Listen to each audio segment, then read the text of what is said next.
Ipuin 28, azeria eta otsoa. Otsoak izan zebilela, bete zuen bere lur uspe edo leizea, harikiz, erbikiz eta hauntzkiz, eta bazedukan zerjan egun askotan. Usaira aurreratu zitzaion azeria leiz aurrera, eta kanpotik edo sarreratik diotza otsoari. Nere jaun prestua, egun asko da alkarre ikusi ez tegula. Argatik natorkizu gaur egitera, ekustamen edo bizitatxo bat.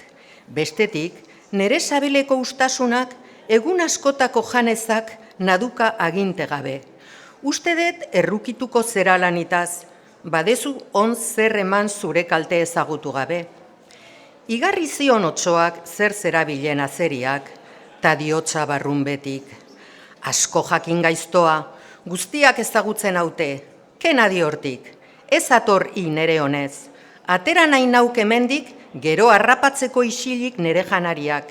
Bila ezak alperzital horrek, naidek inoren mailan jarri, galanki bazkaldu ta beharrik eginez?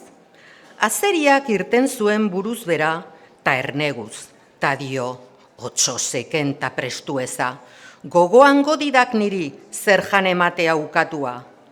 Joan zan basoan ardiak zaintzen zegoan mutil baten gana, ta esaten dio, hartzaia, ze sari edo aloger emango didazu agertzen badizut non dagoan ezkutaturik otso zure etxai handia?